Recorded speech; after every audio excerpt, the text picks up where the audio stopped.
Wir sind mittendrin im Kampf um die Champions League Plätze. Nächster Gegner ist heute Union. Die sind auch nur 4 Punkte hinter uns. Also die wollen es auch nochmal wissen. Wieder hier im Schnee treiben. Gefühlt die ganze Rückrunde findet hier im Schnee statt. Wir haben in Dortmund auch gewonnen. Unter anderem auch mit der veränderten Truppe. Da war ich auch sehr, sehr überrascht, dass das sehr gut funktionierte. Und von daher, wie gesagt, sind wir schon dabei, auf einem guten Weg, diese Saison schon in die Champions League reinzukommen. Würde uns mehr Geld geben. Damit hätten wir unser Ziel erreicht, was der Vorstand will. Innerhalb von 2 Saisons sollen wir das ja schaffen. Und dann können wir im Sommer aufrüsten. Und dann spielen wir nächstes Jahr wieder 2 Klassen international höher. Die Conference League haben wir ja auch noch. Da spielen wir gegen Lille. Das ist so mit der stärkste Gegner, der jetzt noch verblieben ist im Wettbewerb. Neben, ich glaube, Fenerbahce ist weitergekommen. Ja, und in der Liga müssen wir halt jetzt auch zusehen. Ne? Wir haben jetzt mit dem 4-2-3-1 haben wir wieder eine stabile Formation eigentlich. Aber Union kommt halt mit ihrer Fünferkette. Und da bin ich ja, wie gesagt, sehr, sehr immun gegen. Aber warum nicht? Warum soll das nicht ja heute auch gegen Union funktionieren? Weil, wie gesagt, die sind Vierter. Nein, Quatsch, die sind 4 Punkte hinter uns. Sind Sechster, glaube ich. Also sind auf jeden Fall ja auf Tuchfühlung. Götze jetzt vielleicht mit der ersten Chance. Und das erste Tor. Und was für ein schönes. Und wieder mit dem Außenriss. Also das haben sie noch nicht gepatcht. Ja, wenn sie ja zig Patches rausbringen. Aber das bleibt auf jeden Fall stabil. Wunderschönes Tor hier. Mit dem Außenriss, Distanz zum Tor 19 Meter. Das sieht herrlich aus. Und gerade Götze, der hat doch so eine gute Technik. Ey, wenn der das nicht drauf hat, wer sonst?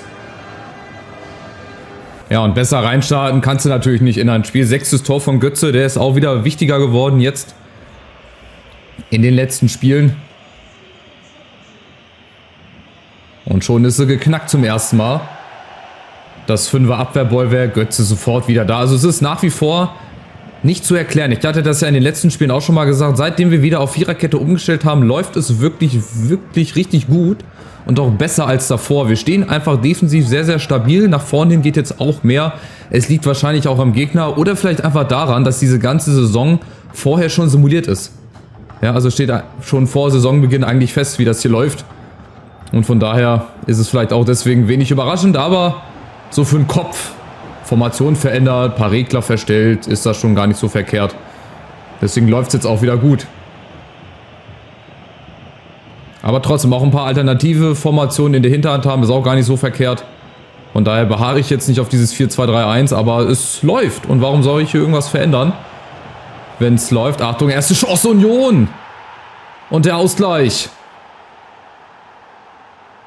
So schnell kann es gehen. Da einmal nicht aufgepasst, dann ist es Furuhashi. 15 Meter bis zum Tor, wir kommen immer näher. Natürlich knallt er den da in den Winkel rein, das ist der Wahnsinn. Ja, keine Chance. Wahrscheinlich Saisontor Nummer 1, habe ich jetzt nicht geguckt. Aber das ist natürlich eine harte Nummer. Oh, der Anschlusstrick, guck mal, der klappt sogar auch hier im Karrieremodus. Nicht nur in Ultimate Team. Was ist das denn? Da packe ich einmal in die Trickkiste rein. Das ist so das Ass, was ich immer mal im Ärmel habe, wenn gar nichts mehr funktioniert. Und da habt ihr jetzt auch gesehen, wie dieser Anschlusstrick funktioniert, ja? Vom Anschluss weg müsst ihr den Ball zurückspielen, dann müsst ihr L1 spammen, dass der Stürmer nach vorne läuft, dann ein Ball zurück, dann mit Vollspann nach vorne und dann müsst ihr direkt einen hohen Ball in den Lauf starten und dann sieht es so aus, wie es hier aussieht. Das funktioniert in 7 von 10 Fällen. Also es ist eine gute Variante, das habe ich auch noch nie. Das ist eine gute Variante, wenn ihr vielleicht gerade zu Beginn den Gegner mal überraschen wollt oder es geht meistens ganz gut. Natürlich gibt es auch Leute, die dann einen Verteidiger auswählen und dann nach hinten gehen, dass auf jeden Fall ein Spieler zur Absicherung ist. Ja, oder die machen einfach die Abseitsfalle. Also es klappt halt auch nicht jedes Mal. Achtung, wieder Götze. Ja gut, der funktioniert jetzt nicht, aber ich sag mal in 7 von 10 Fällen. Doch, würde ich sagen, wenn ihr das richtig macht, wenn ihr die richtigen Spieler dazu habt natürlich, dann funktioniert das. Und dann muss man halt auch mal in so einem Spiel, wo es um viel geht, wo es um die Champions League geht, muss man dann halt auch mal in die Trickkiste greifen. Und das habe ich in dem Fall gemacht. So, aber wir machen weiter. Oh, Mamouche kommt nicht ran. Müssen dann mal gucken, dass wir zur Halbzeit mal vielleicht ein bisschen durchtauschen, weil dann ist ja auch bald wieder die Conference League, ne? Lille wartet als Gegner und da brauche ich auch ein paar fitte Kräfte. Ebimbe, ja. Das müssen wir jetzt noch bis zum Ende durchziehen und dann haben wir im besten Fall vielleicht Platz 4 mindestens mal inne, haben den Titel in der Conference League, da müssen wir ja so oder so ins Finale kommen. Also das ist ja auch ein Ziel vom Vorstand. Tuta Buta. Reimt sich so schön. Und dann bauen wir wieder auf. Über die Außen, da kann Union auch mit 6 Mann hinten verteidigen. Das machen wir relativ gut, weil wir halt hier dann auch mal wieder spielen. Ja, nicht einfach immer blind nach vorne, sondern auch mal ein bisschen warten, ein bisschen sich den Gegner zurechtlegen.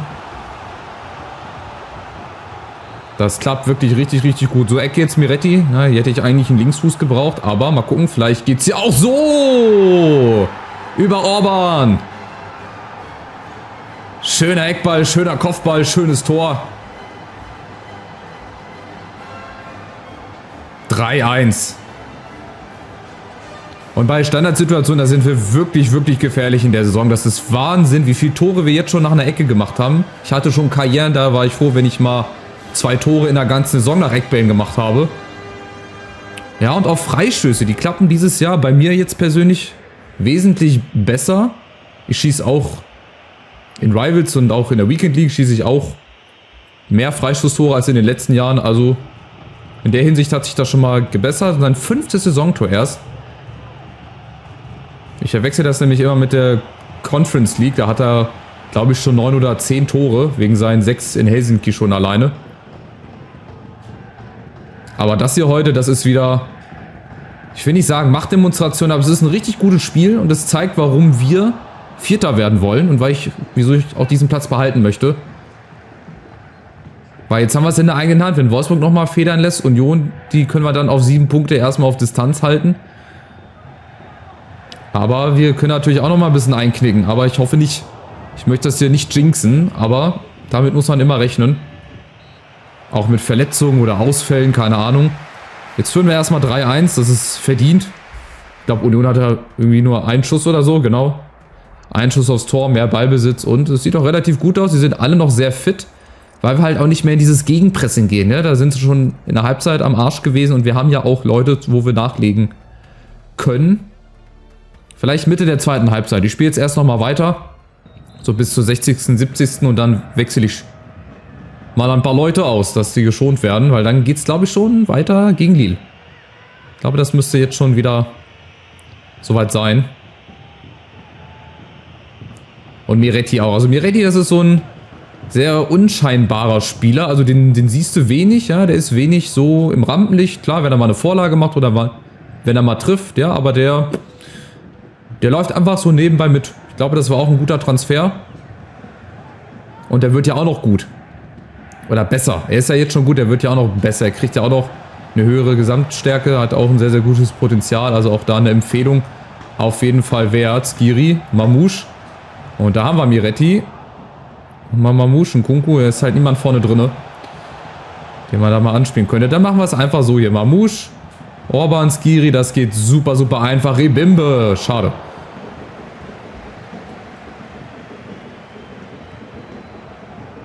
Oha, was ist das denn für ein Abschluss? Also manchmal habe ich das Gefühl, die haben die KI auch mitgepatcht. Also diese Schwierigkeit, das lässt sich manchmal richtig, richtig gut spielen. Ja, und manchmal habe ich halt auch Gegner, da spiele ich mir einen Wolf, wie in Freiburg zum Beispiel. Wie gesagt, es ist nicht zu erklären. Seit vielen, vielen Jahren schon ist dieses Spiel einfach nicht zu erklären. So, Buta, ganz einfacher Doppelpassversuch, schade. Ja, trotzdem draufbleiben, weiterhin Druck machen und dann haben wir natürlich so Situationen hier. Und Orban! Nächste Chance, aber das Pressing funktioniert. Den Eckball nehmen wir jetzt noch mit und dann wird mal ein bisschen gewechselt. Ja, also Miretti nochmal eine Vorlage, warum nicht? Und Skiri! Nächstes Eckballtor. 4-1. Und damit ist das Ding hier durch. Das Spiel ist entschieden.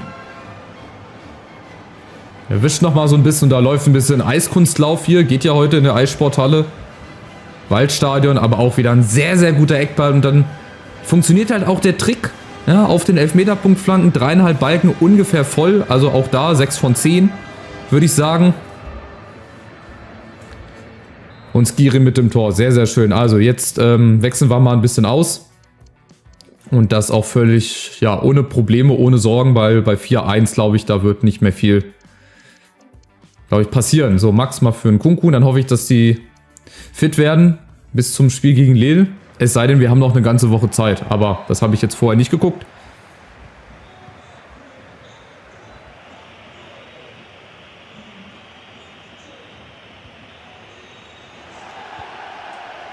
Und dann verteilt sich das auch auf viele verschiedene Spieler.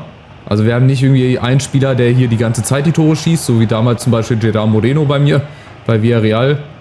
Es wird auf mehrere Schultern verteilt, die Last, und das ist natürlich auch immer ganz gut. Und ab Sommer, da kommen ja dann auch noch ein paar Spieler mit hinzu. Ich bin sehr, sehr gespannt. Jetzt kommt aber erst nochmal Union. Achtung.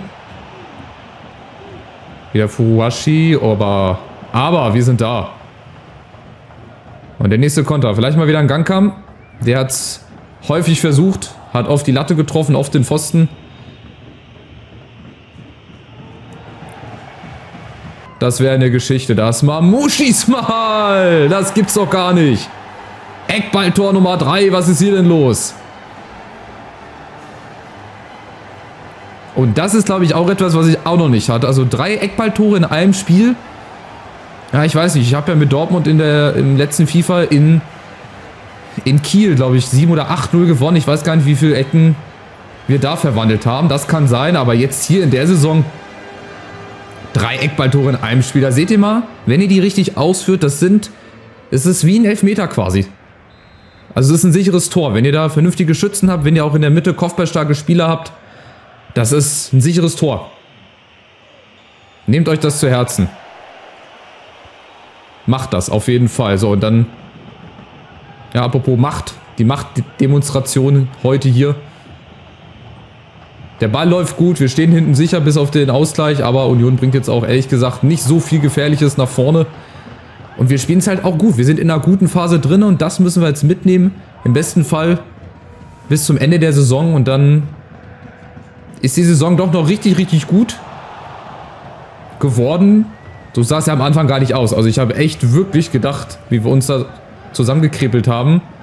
Am Anfang mit der Dreierkette und erstmal dran gewöhnen, dass wir echt um den Abstieg mitspielen. Aber das hat sich dann ganz schnell gelegt. Dann hatten wir in der Hinrunde eine gute Phase. Rückrunde läuft es eigentlich von Beginn an auch. Ja, blöd, dass wir aus dem Pokal rausgeflogen sind, aber gut. Dafür sind wir in der Liga umso stabiler. Aber Union darf nochmal. 5-2. Auch hier wieder großes Spektakel, viele Tore. Also das bleibt auf jeden Fall nicht aus. Ich habe nur einmal 0-0 gespielt in Augsburg. Da frage ich mich auch bis heute, wie das überhaupt geht, wenn ich die anderen Spiele sehe. Und es ist Volland. Er hat ziemlich frei aus 14, 15 Metern. Da dürfen sie sich schon auch mal freuen, ne? Jetzt versuchen wir nochmal den Anschlusstrick. Mal gucken, ob er klappt. Guckt, wieder nach vorne. Zack, nach hinten gespielt. Und dann, ja, klappt das auch nicht immer. Aber so vom Grundprinzip her war das schon sehr, sehr gut. Dann gibt es da nochmal einen Freistoß. Letzte Minuten laufen jetzt hier so ein bisschen ab. Und dann finde ich es sehr, sehr überragend. So wie wir spielen, so wie wir den Gegner hier teilweise an die Wand spielen, ist ja Wahnsinn. Aber der Gegner macht das natürlich auch mit. Ich meine, die machen hinten auf beim Stand von 5-2. Die preschen weiterhin nach vorne. Ah, der war zu weit. Schade. Hätten wir mal von Anfang an so gespielt. Ne? Ich will gar nicht wissen, wo das dann geendet wäre. Dann wären wir wirklich irgendwie Meisterschaftskandidat gewesen. Aber vielleicht nächstes Jahr. Je nachdem, wie dann der Kader aussieht. Wie gut wir uns verstärken. Wie viel Geld wir dann zur Verfügung haben. Das ist ja auch immer interessant. Aber jetzt hoffe ich, dass es für Platz 4 reicht. Es ist nicht mehr weit. Aber ein gutes Stück und ein paar Spiele sind es halt dann noch. Achtung, Volland. Nächste Chance, aber diesmal abseits, ja. Diesmal abseits. What? Hat er gesagt. Da konnte man sehr gut Lippen lesen. Ja, da ist jetzt auch ein bisschen zu viel Platz. Aber da sehe ich nicht so ernst. Also ich meine beim Stand von 5-2, das wäre jetzt was anderes, wenn es noch 0-0 gestanden hätte. Aber beim Stand von 5-2 Was willst du da dich großartig noch verrückt machen? Und die haben hinten nach wie vor große Lücken. Ja gut, das ist jetzt egal, weil der Schiri pfeift jetzt hoffentlich ab. 5:2, aber mal gucken, ob Union das nochmal irgendwie hinbekommt. Egal, sei es drum, wir gewinnen hier ganz, ganz souverän 5:2. Halten Union auf Distanz. Mal gucken, wie Wolfsburg gespielt hat. Dann haben wir auch auf dem 5. Platz ein paar Punkte Vorsprung. Und vielleicht ziehen wir ja auch an Dortmund vorbei. Ja, und in der Tabelle sind wir jetzt erstmal vor Dortmund und Wolfsburg. Die müssen aber noch spielen. Ich spule jetzt gerade mal vor. Ich warte jetzt nochmal die Spiele ab. Aber wir spielen gar nicht international. Gut, dann hätte ich auch noch die anderen spielen lassen können, theoretisch. Genau, ich habe auch noch mal... Was habe ich denn hier? Darius Gebur. Nee. Was steht vorne? Ach, der heißt Dario Ndubuisi Gebur. Der hat noch einen Zweitnamen. Ich habe mich gerade gewundert. Hä, wer ist denn dieser Ndubuisi oder wer das ist? So, Gebur. Machen wir mal auf ausgeglichen. Ja, alle anderen sind fit. Also, beste Voraussetzung. Wir haben wieder einen Scouting-Bericht. Ich bin mal gespannt. Ich bin ja da auch so ein bisschen auf der Suche nach allen möglichen, ne? Also, dass wir vielleicht auch mal wieder einen Jugendspieler hier rausbringen. Jetzt gucke ich mal wieder. Der hat halt nur einen Wert von 375.000. Also, ich guck mal, wenn er so an die 1 Million oder vielleicht ein bisschen weniger hat, dann kann man daraus vielleicht was machen. Aber ansonsten, die Spieler, die halt nicht so einen hohen Wert haben, die braucht er gar nicht verpflichten. Also, das habe ich auch mittlerweile erfahren, dass diese Spieler halt meistens nicht so gut werden. Und von daher spart euch das Geld, diese Spieler zu holen. Na, warum geht das jetzt hier nicht? Spieler ablehnen. Ach, unten, die Online-Verbindung ist wieder abgebrochen. Naja, was soll's. So, dann hatten wir hier noch im Spielerchat, Knauf hat sich beschwert, ja, dass er nicht gespielt hat. Aber der wird auch wieder spielen. Wir haben ja noch ein paar Spiele. Jetzt haben wir Bremen, wir sind Vierter, okay. Aber Wolfsburg ist auch jetzt 4 Punkte hinter uns. Auf Union haben wir 7 Punkte Vorsprung. Also es sieht relativ gut aus. Stand jetzt. Ja, Stand jetzt ist auch immer so eine Floskel in Frankfurt. Die ist auch sehr, sehr gefährlich. Aber es sieht wirklich gut aus. Wir haben 52 Tore geschossen. Das ist nach Leipzig und München und Dortmund der viertbeste Wert der Liga. Jetzt mittlerweile. Unten Darmstadt hat immer noch nicht gewonnen. Ich weiß auch nicht, was mit denen los ist. Ob die einfach mal nur vorbeigucken wollen. Heidenheim wird auch schwer. Bochum, die streiten sich, glaube ich, so um den 16., 17. Platz. Die Kölner könnten da schon raus sein. Bremen ist jetzt 12. Die sind auch noch nicht ganz raus. Haben schon 10 Punkte Vorsprung. Haben sie auch schon mal verspielt. Egal, weiter geht's gegen Bremen. Mal gucken, ob so locker flockig von der Hand geht oder ob wir uns wieder mal ein bisschen strecken müssen. Das kann natürlich auch sein. Also, macht's gut. Lasst ein Like da, ein kostenloses Abo und dann sehen wir uns. Macht's gut. Ciao, ciao.